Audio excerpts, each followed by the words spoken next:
nation. The hobby is the people.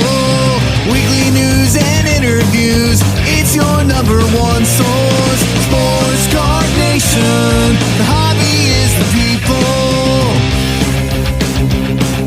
Sports Card Nation. Here's a gentleman who's a fierce advocate and ambassador for this great hobby. He has his finger on the pulse of the hobby. However, his voice is nowhere smooth as mine. But he does try. Here is John Newman. What is up, everybody? Welcome to episode 237. Glad to be back as always. We are getting closer to the National. We're into the basically a month out. Hope to meet and see many of you there. I hope everyone's as pumped as I am. And the gentleman on the show today is pumped, like most of us, to be going to the National. He's been to every one. I don't know how many people can say that, but Dr. James Beckett is today's guest. He's been to every National that has occurred, and so we're going to talk about that, but we're going to talk about content creation, a little bit of a potpourri, right? We're going to kind of talk about various subjects. So always great to catch up with Dr. Jim, and happy to have him on. So without further ado, let's get this show started. Time for our Hobby is the People Announcer of the Week. Hey everybody, I'm Gary Denier, Thumbs Down Guy. This is the Sports Card Nation podcast. The hobby is for people.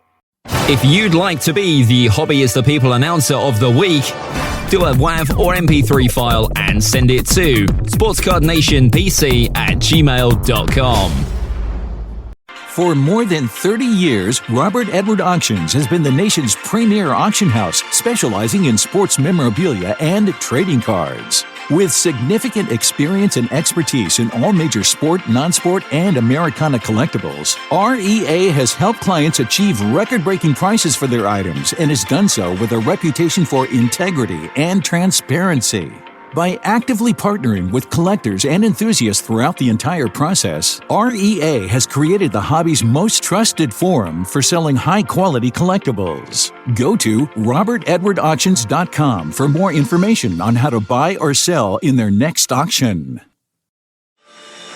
For nearly 50 years, Sports Collectors Digest has been the voice of the hobby, bringing you comprehensive coverage of the sports collectible industry.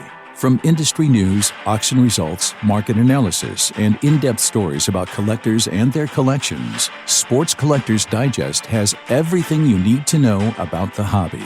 SCD is also your leading source for listings of sports collectible dealers, card shops, card shows, and the latest from the industry's top companies. To check out all the latest news or to subscribe to the hobby's oldest magazine, visit sportscollectorsdigest.com or call 1-800-829-5561.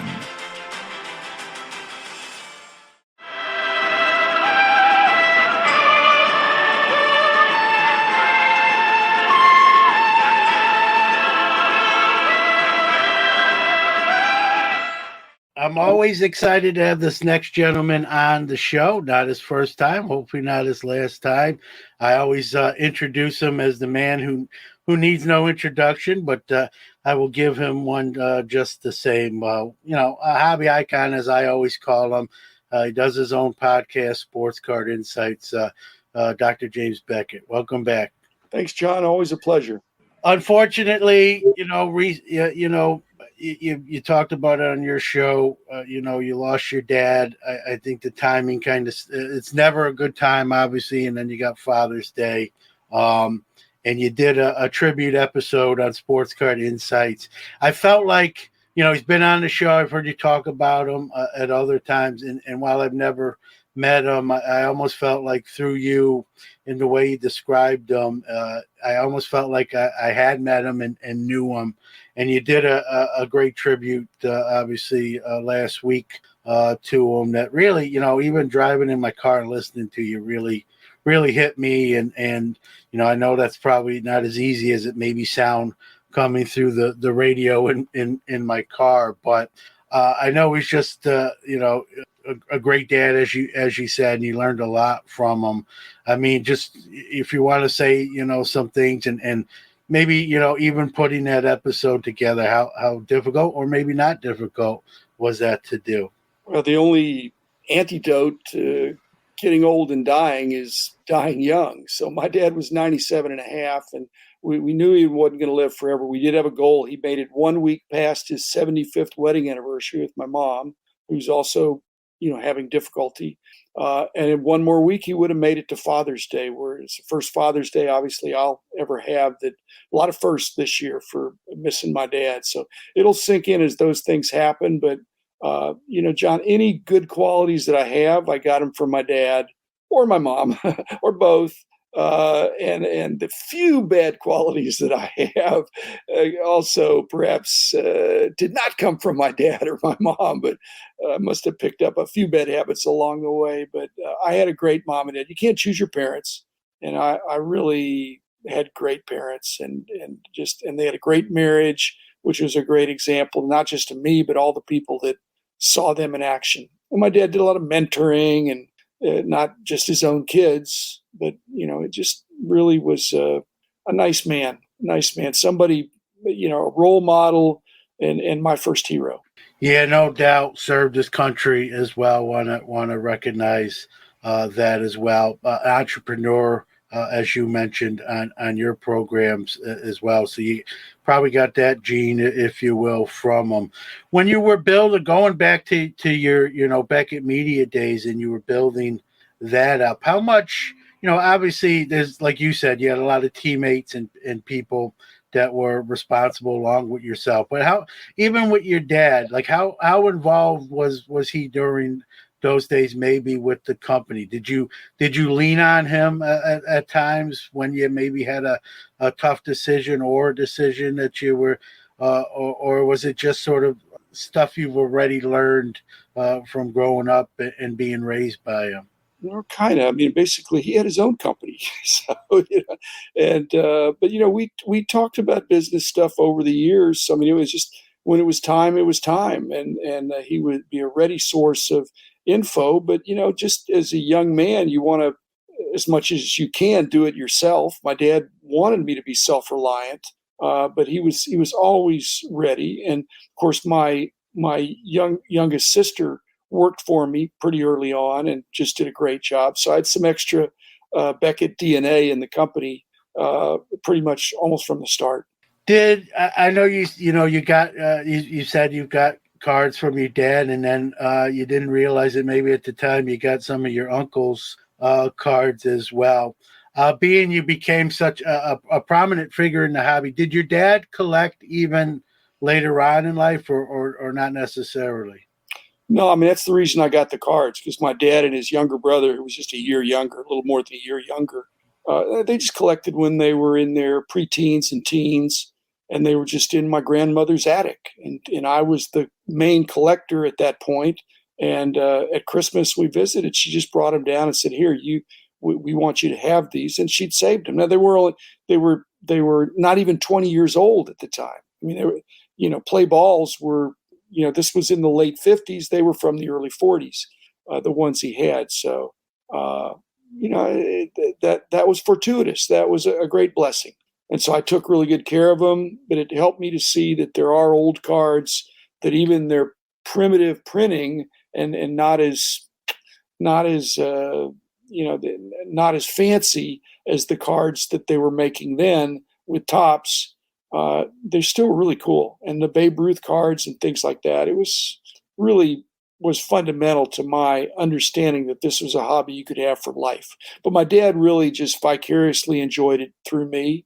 My brother collected for a little while, but then, he had other stuff too. So this was in fact, my parents are really good about helping each kid of the five, because I'm the oldest of five, my brother and my three sisters, to each kind of find their own path and come back if you needed help, but you find their own path. And we still are a close family, but it isn't because, although, like I said, my sister worked with me and for me for many, many years and was wonderful. But they just wanted us to each reach our full potential. And my brother had a different path than I did. Actually was in business with my dad for a long time as well. Because he was the one that was in business with my dad. I was kind of independent.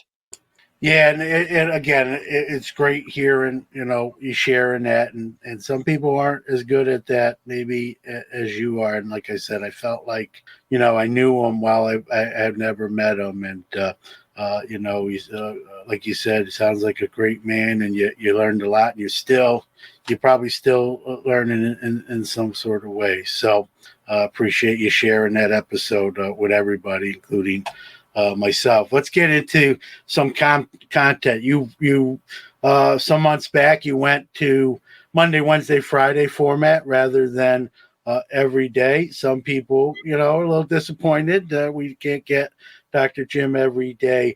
Looking back now that you've done that, how do you rate that decision? Is it easier? Is it how you kind of expected it to going from 5 days a week to 3? Well, the obvious answer is it's easier. And my wife is happy.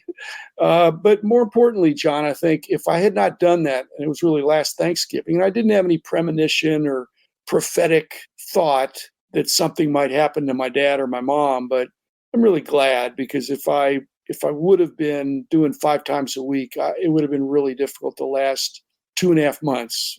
My dad fell, broke his hip, and he was in the hospital for a long time. And then he had some rehab stuff, and really lost a lot of weight. It was pretty rough. And so I struggled as it was. But again, I got great contributors and people that pitched in. So it came together, but 3 was way better than 5 when I'm, going over there a lot, and there were just stuff happens. Yeah. And did you ever get the urge, like, hey, I know I'm doing 3 days a week, but I kind of want to get this one out there. Do you ever have those temptations, or are you pretty disciplined? You mean do an extra one or skip one? Yeah.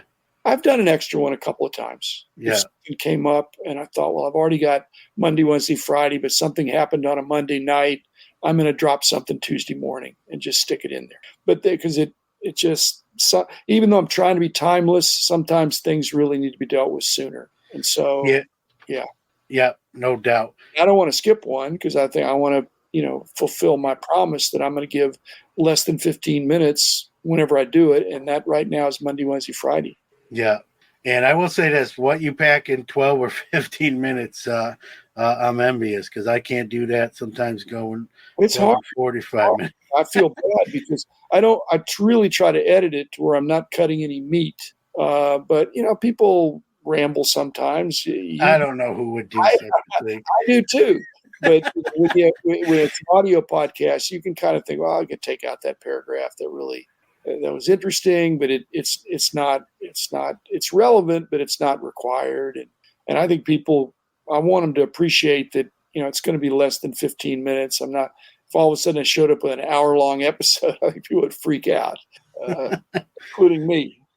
Yeah, I hear you. Speaking of content, like we've seen, no matter where the hobby is in recent times, what's not slowing down for sure is new content. We're seeing new podcasts get launched, whether it be audio only, video only, or both.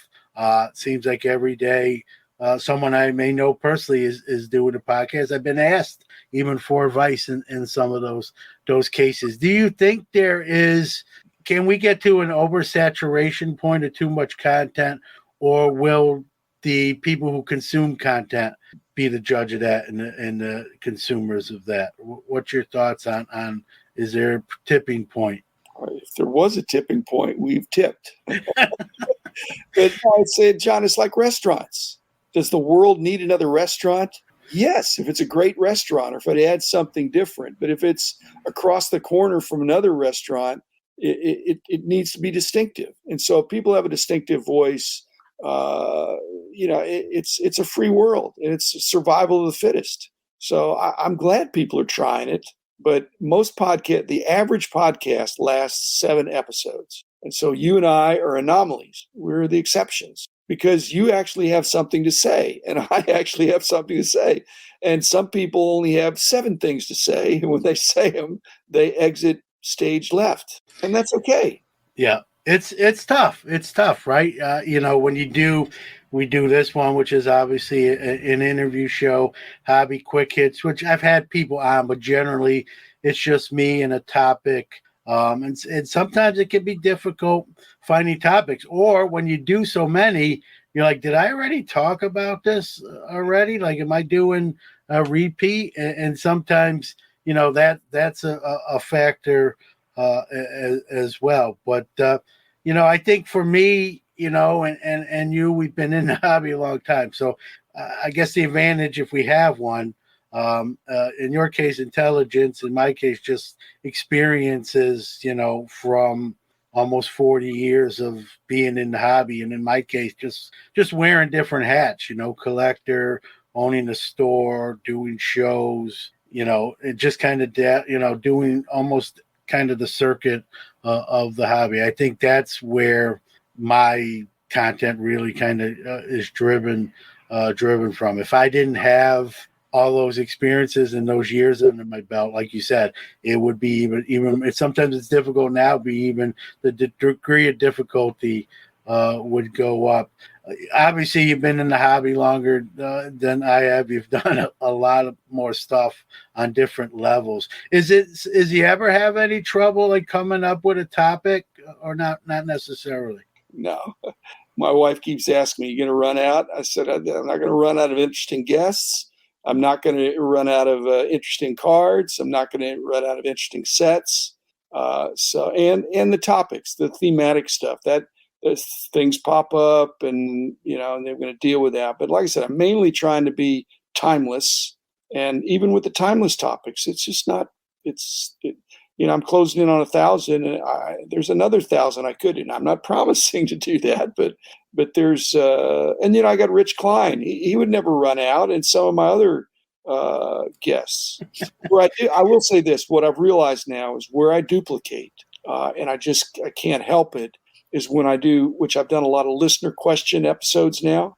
Some of those, they're asking for answers to questions that I know I did an episode on, but it's kind of my pet peeve. I have a really good friend that's a really good podcaster, and he's got a couple hundred episodes. And when there's a question that comes up, or he's talking with somebody, he said, "I dealt with that in episode 113. And then, the next, 5 minutes later, it's, "I dealt with that in episode 39.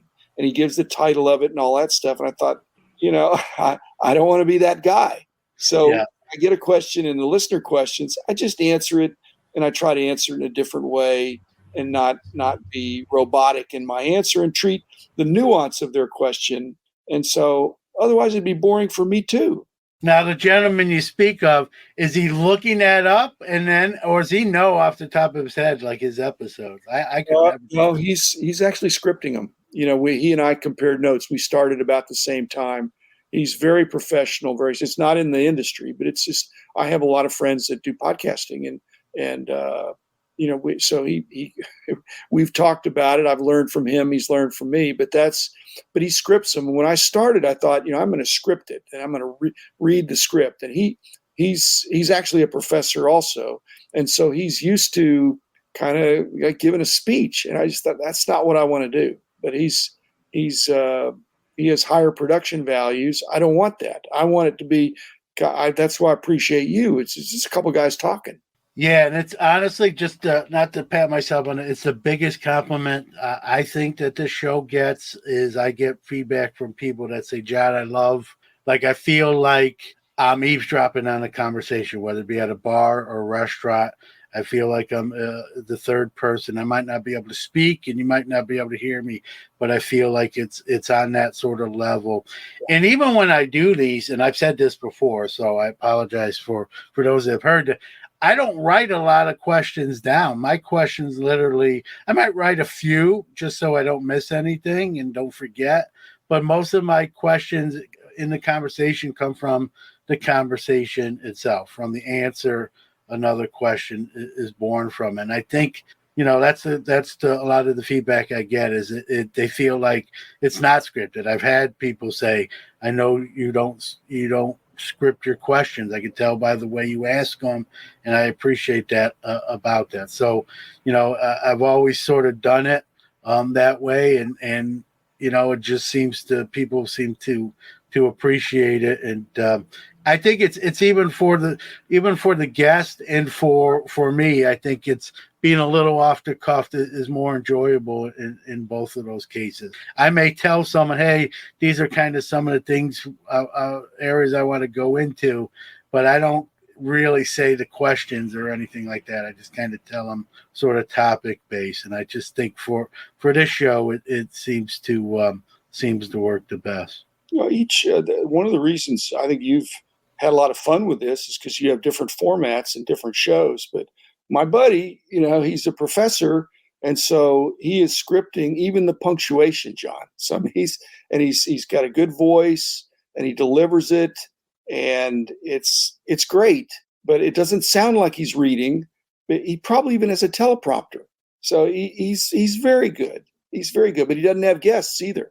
So he has no filler words or no start and stop of having a thought and then changing it in the middle, which I do and you do and almost everybody else does. But he's following his script. See, and I admire that he spent a lot of time on it. So he'll do a draft and then he'll clean up the draft. Then he kind of reads it.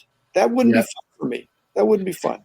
Well, you can't say he's not prepared, right? He's attention to detail, which is a great trait. It's a great trait, and to each their own, right? Just like we say, hobby your way, right? Podcast your way as well. When we were on Hobby Hotline, we talked a little bit about the ongoing situation at Beckett. I don't want to overkill it. But we haven't really talked about it in this show. I'll just kind of ask you, in your opinion, I know you like Kevin Isaacson, you know him very, very well. You have a lot of faith in him. But that being said, do you think this is sort of, if this for some reason, playing armchair from a distance, if this doesn't work out, is this kind of the last chance or not necessarily? Well, my hope is that the Beckett brand is an enduring brand. There's ups and downs in every brand, but I want it to be trending up. And I will say this, I've spent more time with the new leadership in the last couple of months than I've spent with the company leadership in a year for the last 15 years. So, and it's been fun.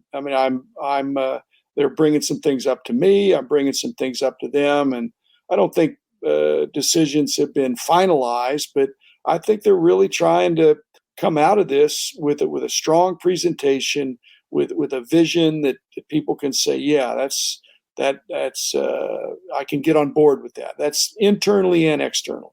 Yeah, and I'll be honest with you, from a selfish point of view, I'm glad they're listening to you, and I'm glad there's more of that dialogue. Whether you'll say it or not, I'll say it for you. Dr. Jim, that brand exists. That has your name on it because of you. If it'd be different if you left the hobby and sort of, rode off into the wild, wild west now, but you've stayed in the hobby, you stayed active, your fingers still very much on the pulse. So it's not like they're not listening, or they're listening to someone who left for 20 years but did it. You're still active. You still know what people want, consumers, because you're one yourself.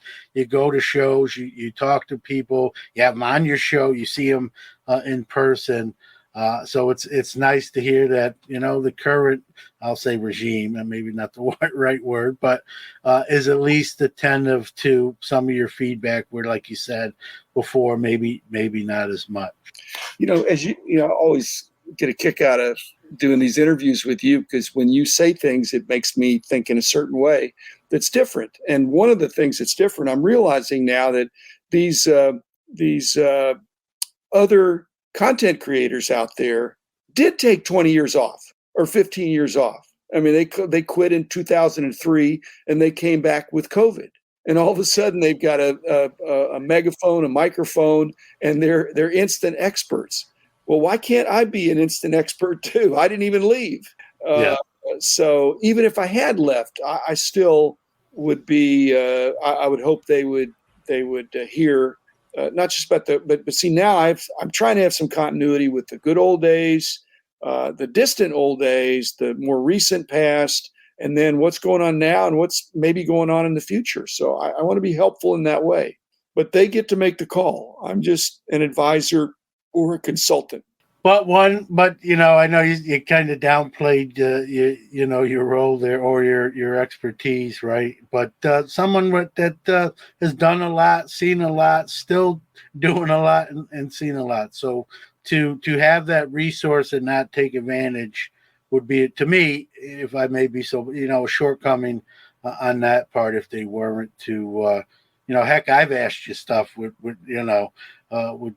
tried to pick your brain. So the fact that, if they wouldn't, I'm glad you're saying they're doing maybe a little bit more of that, but to not do it, I think would be more on them than an indictment on you. I get it. I mean, there's two different philosophies. If they're trying to, create, a path forward, some people don't think that path forward has anything to do with the past.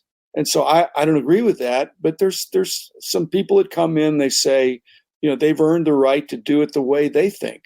And, if I am publicly against it, that's going to make somebody look bad.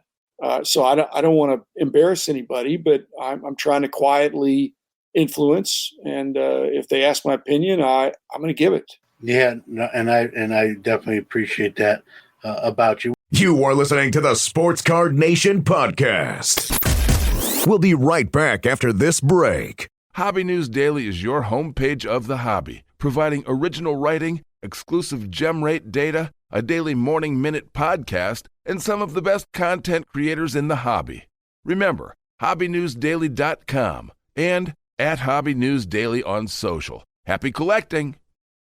Hi, this is Pat Hughes, Cubs announcer, coming to you from the Sports Card Shop in beautiful New Buffalo, Michigan. The Gocher family has built an incredible place here for collectors to buy, sell, and trade cards and memorabilia. Be sure to stop by and let them show you around. TheSportsCardShop.com, connecting sports, athletes, the hobby, and collectors around the world. We are back. We've seen sort of the hobby kind of reset, kind of slow down a little bit, kind of cool off a little bit. I always say, people ask me all the time, is that bad, John? Should I be worried? And it's such a loaded question. I can't, there's not one answer. Everyone has a different opinion on things. For me, who likes to buy cards, right, stuff's gotten somewhat more affordable. I think that's a good thing. I'm also a dealer. I set up at shows. I'm not even complaining about it. You want to sell, you gotta be competitive. You might have to lower your prices, put new price tags on stuff. That you can look at that one of two ways. Some people get a little more grumpy about it, or I should say, some dealers get a little more grumpy about it than others. But I just, it is what it is, and I just kind of adapt and hopefully thrive and survive. But other people like to make predictions and the sky's falling, or this is not good. You've seen ups and downs through the years. What do you say to that question in the current market and condition? Well, I don't think the sky's falling, but I will say this. I was using the restaurant analogy. The world doesn't need another restaurant unless it's really an interesting restaurant. Well, that's what's happening with cards. Cards are like restaurants. There's different segments of the industry. Some of them are like really expensive, fancy restaurants, and some are like mid-priced, really good restaurants, and some of them are fast food. And when you have economic conditions change, any of those, I'm just using 3 segments of fast food and, kind of regular priced and then ultra expensive stuff. The ultra expensive, to me, that's, that's kind of gambling. You're paying an awful lot of money hoping that it's going to keep going up, and you're already dealing with prices in some cases that are equal to a car or a house or things like that. And so the mid-price stuff, it's chucking along. I don't know that it's way up or way down. If it is down, it's down because it went up, in some of that stuff. And in the lower price stuff, I don't even know that that's affected. It's no longer, it's just not discussed. But when I see my selling on eBay and ComC, it's not affected that much. But it's not as expensive cards. But if I were buying $100,000 cards, I'd lose some sleep, and I don't want to lose sleep. I don't begrudge those who do it, but they just need to know that it could go down $100,000. It could go $90,000 down. Now it could double also on the upside, but that's not the kind of investments I like to make. So I have cards that are expensive, and I'm holding on to them. It sort of doesn't matter what my basis is. I have it, and if I sold it right now, I'd get X, which is a lot more than what I paid for, obviously. So, see, I don't see it as one thing, John. I see it as like restaurants, and it could be economic conditions where the bad restaurants have trouble, or the good restaurants, or the fast food ones.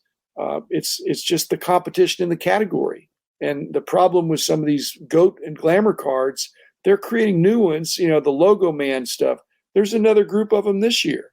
And so last year's, and there's always the chase for the current thing. So the universe is expanding of these very, very expensive restaurants. And there need to be enough dollars to service them all, or there are going to be too many nice restaurants. That doesn't mean all restaurants are doing bad. It might mean that very expensive Italian restaurants, there's too many of those. Yeah, I agree, and I think it's well said. And we're not going to go down that rabbit hole, but that brings up the whole topic of artificial scarcity and that sort of thing. It's one of the reasons I've always been into vintage, but really the last few years I've really went that direction even more so than ever before. This is one question I actually wrote down. Like I said, I don't write a lot down. But do you think people are more, when it comes to the hobby, do you think people are more concerned what the cards are worth today, or when you were doing price guides, or is it the same? In the absence of any information, I'm thinking it's the same. And it's the same also philosophy, sort of, that a lot of people don't admit it. These people who are getting a magazine, and I know we had great articles and art and all that stuff, but these people who are getting a subscription to the magazine and poring over it to see what went up and went down, but then they want to say, well, I'm not in it for the money, or I don't care about the pricing. No, everybody should care, but if you take it too far and think I'm going to put all my investments in this, I think that's not prudent. So I think it's very similar to what it was. It seems like more because the expensive cards now are way more expensive than they would have been.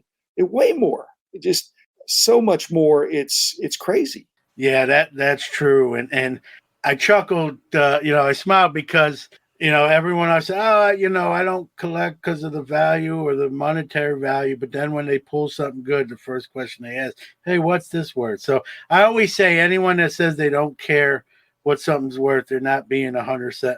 They may not be collecting to resell ever, and I get all that.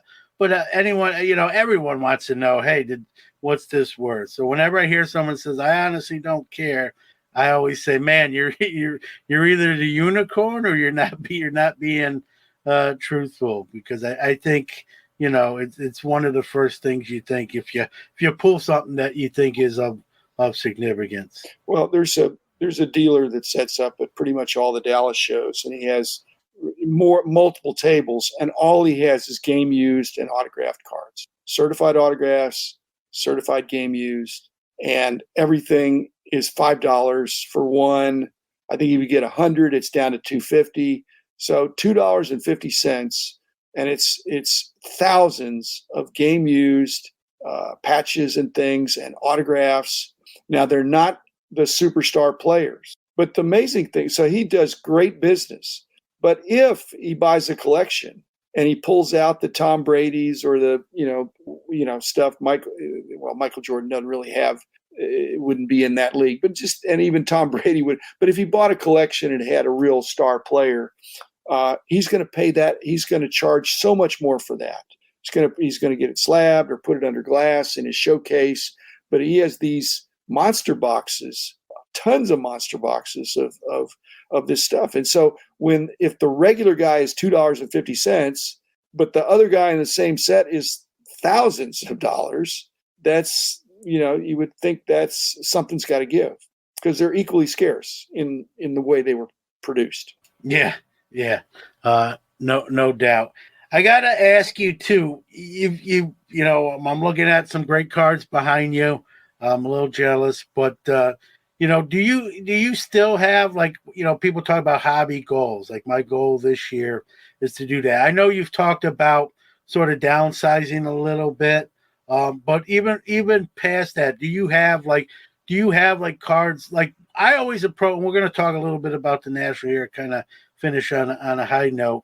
I always kind of go into the National, Dr. Jim, with the goal of acquiring 1 or 2 cards for my PC, which is Hall of Fame graded rookie cards. Do you have do you have cards that are still on your target list? Or do you have goals on that sort of level? You know what I mean? Or have you really checked a lot of those boxes? No, let me say both ways. Number one, I'm not interested in buying those kind of cards. And number two, I'm not interested in selling those kind of cards. So I've completely excised that from my national experience. Because if I was doing that too, I wouldn't have I would take away from time of connecting with people I haven't seen for a long time, as well as, working the dollar boxes. And the dollar boxes are self-preservation, that I get to sit in a chair for some hours to just and chew the fat with somebody and look through cards. And I'm not wearing out any shoe leather. And like I said, I've had people just sit down and and look at cards and visit. But if I were going around looking at all the showcases, which I used to do, but more in the price guide thing, that would be a different kind of exhaustion, John. So I just draw the line and say that's not. I don't want to buy them, and I'm not going to sell them. And if I look really closely, I'm thinking, I got that card, maybe. And so the question is, would I rather have the money or the card? And right now, the cards I have, I'd rather have the money, except for my 1% a month, which I'm actually following through on that. So, and the National is not like this. If my wife might listen to this, so I'm going to say this in a careful way. Sometimes there's subtraction by addition. In other words, if I buy stuff at the National and it winds up stuff that when I take it home, I don't really need that. That is stuff that sweetens up my eBay lots. And so then I have happy customers that do repeat business, because the additional cards that I put in the lots are good. I got a question based on, so someone buys something off eBay or ComC from you, when they get the package, when they get their cards, well, ComC ships it for you, so that kind of adds. But eBay, where you have to ship the card, will the person who receives that package know that they just bought a card off Dr. James Beckett? I hope not. I hope not. I want them to just buy the cards because it seems like a good deal, and then I want them to be happy when they open the package and say, hey, this was as described, and this is a A+ seller or a 5-star seller or whatever. I'm not. I get too many questions as it is. I have trouble keeping track, and so I don't need eBay and ComC to be, asking me questions about specific cards or why something was priced a certain way. It's just, it is what it is, and people have been pretty good about that. There's some people that do know, but I'm trying to keep it simple. So you can correct me if I'm wrong. When you're walking the floor at the National and stopping in front of a dealer's table, it's more to talk to that person because you know them, than, hey, I'm looking for this card type of. It is absolutely not about looking for any card. If I saw something that was real, I just haven't bought anything in a long time. Now, again, Rich remembers the days when, which would be more than 15 years ago, where that's all I did. And it wasn't looking for me as much as type cards, interesting cards that would broaden our various catalogs and almanacs. And it was in all the sports. And that was a lot of fun. But now I don't have that. So I'm not. I need to be more of a seller than a buyer, and I'm not ready to sell those kind of cards. So I'm not even thinking about that. When I get after 50 months, John, of 1% a month, and I'm down to the last half, then maybe I'll start thinking about that. And then I'm a little bit of an analytical researcher guy. So before I would sell, even a duplicate Roberto Clemente card, I would think, okay, does this need to be graded?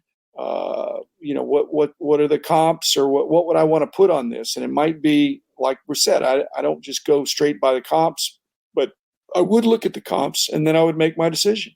And I'm not ready to start doing that because that takes a long time to me to be doing card by card. And so a lot of my Comp C work is bulk, if that's understandable. And my eBay stuff is definitely bulk. I need to get rid of some of the bulk. But some of that bulk is not worth even one of Roberto Clemente duplicate cards from the 60s, even, not much less the 50s. I'm fine with that. I got you. That's discipline. I don't think, even if I wanted to do it, I don't think I could probably. There's a number of people in the hobby that I've known, and I'm still good friends with them, and their goal is to have all the cards.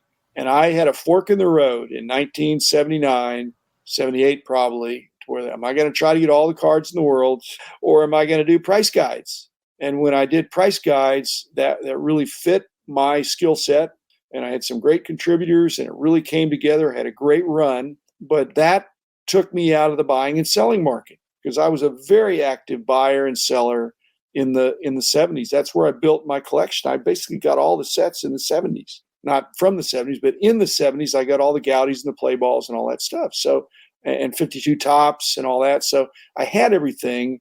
And so for whatever reason, I thought, well, I think the opportunity for doing a price guide is really exciting to me, and it's going to take my full attention. And the conflict of interest of me buying the same stuff I'm trying to be objective of what they're really selling for. That's a problem I'm going to avoid. And so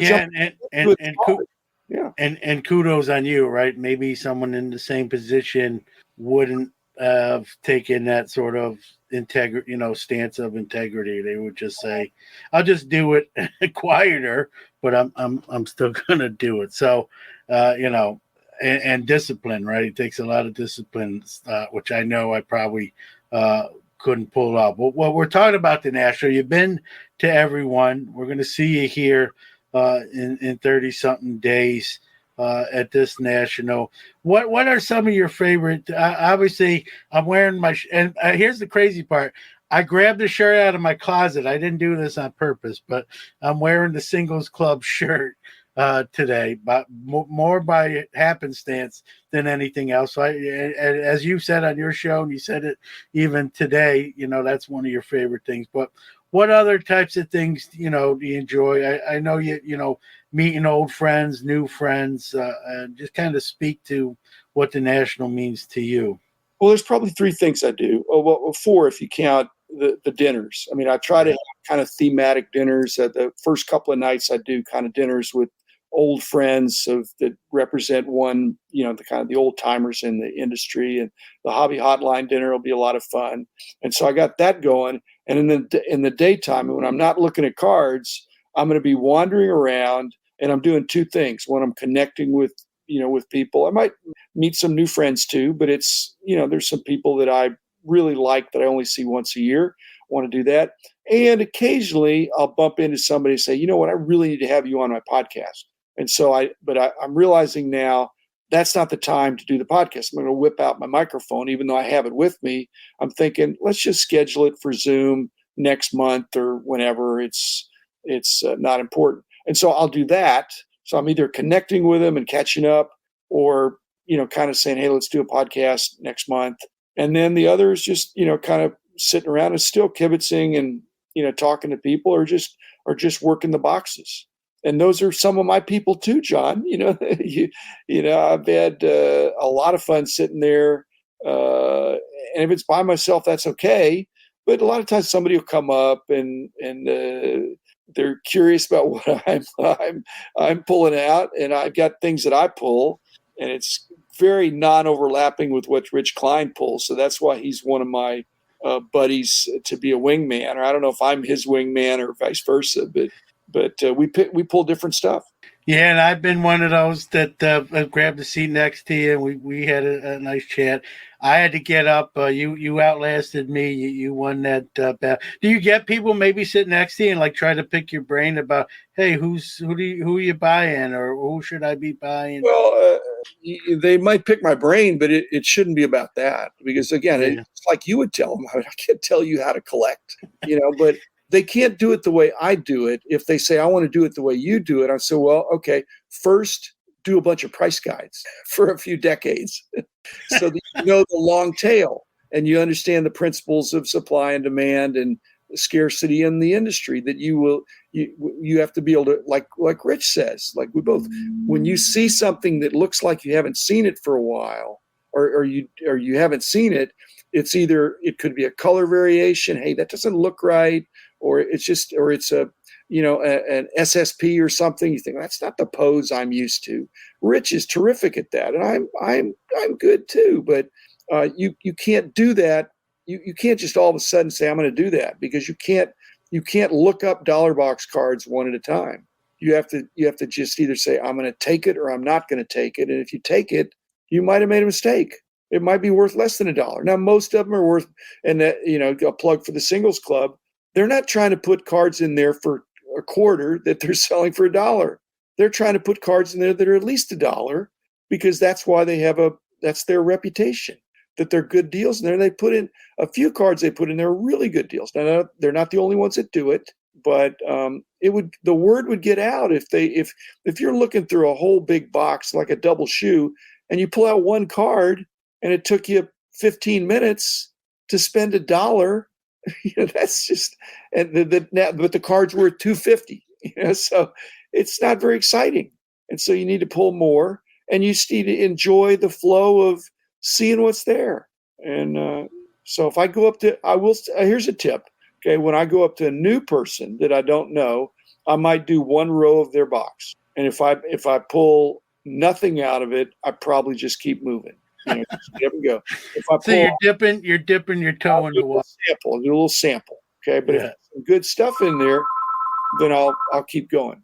Yeah, well, it makes sense, right? You want to, time doesn't grow on trees. You want to put it where you're from. Where I think a lot of people at this point are familiar with the Singles Club. I kind of forgot to say this, is that in many cases, my banter, such that I have, is with the dealer.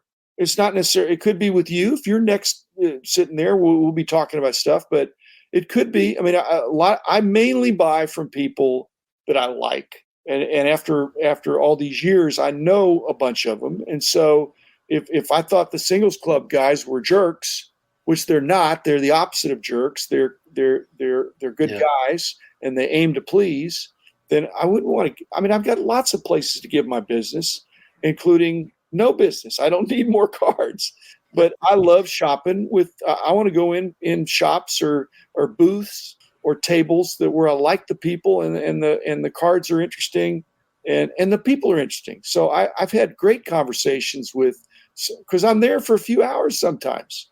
Yeah, no doubt. I know the day I sat next to you, I was there probably an hour and I was like, I got to get up. Here's the thing. Like we're saying, you got to get up. But if say you're there for an hour or two, are you more tired for sitting for an hour or two than you are for walking the floor if there's no carpet for an hour or two? It's pretty simple to me. That's true. So I'm trying to go kind of rotate a little bit, stand up every once in a while, go walk around, then come back. But some of these booths, it's hard to stop because you lose your place. Yeah. Somebody's going to scoop you as much as you just think, I need to finish this. I'm going to do all their football today, And if it's really good, maybe I'll come back tomorrow and do some baseball. Yeah. Well, no doubt. Well, listen, we're coming to the National. I look forward to, as always, seeing you in person. You mentioned the Hobby Hotline dinner. Looking forward to it. Always have fun when we do that, and hopefully main stage as well. We'll see how that plays out. But Dr. Jim, as always, thank you for making some time, especially under the circumstances as well too. Well, I've said you're a prolific podcaster, so I enjoy the enthusiasm you bring to it, and you're a mensch. I try. Some days I'm a better mensch than other days. I will say that though. But Dr. Jim, give out where people. I think most people know, but for the two people that don't know about Sports and Card Insights, steer those two people in the right direction. That's kind of my place. Again, if people write me at drjamesbeckett@gmail.com, I generally, I don't always respond. I read everything, but some of the times I'll just respond on the air, instead of giving an answer to one person. I'll just think, that's a good question for everybody. I'll accumulate that with my next listener question episodes. Yeah. So it's been great, John. I've really enjoyed it, and you've made it fun as well. Well, I appreciate that. Sports Card Insights, any major podcast platform, big ones, small platforms, Monday, Wednesday, Friday, the best 15 minutes you'll probably hear in a podcast form. And I know I enjoy it as well as thousands of other people. So keep on keeping on. It's not necessarily the best 15 minutes.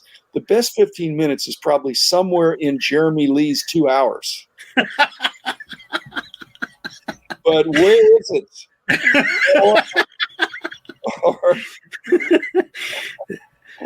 Yeah, well, listen. Listen, there's two great podcasters right there. Crossover.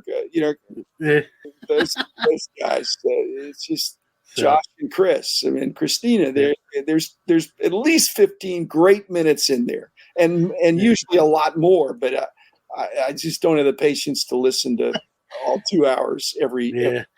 Well, in my, we've lowered like this Sports Card Nation is generally under an hour now, and Hobby Quick Hits is about 20-25 minutes. So I've kind of I don't want to say I've figured out the secret formula, but I've tinkered with it, and I think it's a little more, time wise, it's definitely more consumable. So I am a loyal subscriber to you, John. Well, thanks. So keep up the good work. Thank you, Dr. Jim. Take care. Okay. See you next time. Always good catching up with Dr. B. Look forward to seeing him here in a few weeks at the National, and catching up even more in person, and then our Hobby Hotline dinner as we discussed on the air. So it's a quick 5 days at the National, but a fun 5 for sure. So counting down the crossing them off the calendar right now. Are you a new sports cards collector or someone returning to the hobby? Maybe you're just looking for a friendly, trustworthy hobby community to hang out with and enjoy collecting. Midwest Box Breaks has been bringing collectors together for many years with affordable breaks, helpful threads, and a Discord group packed with generous people who genuinely care about the hobby and other collectors. Check out the breaks at MidwestBoxBreaks.com. Our goal is to bring you as much value as possible.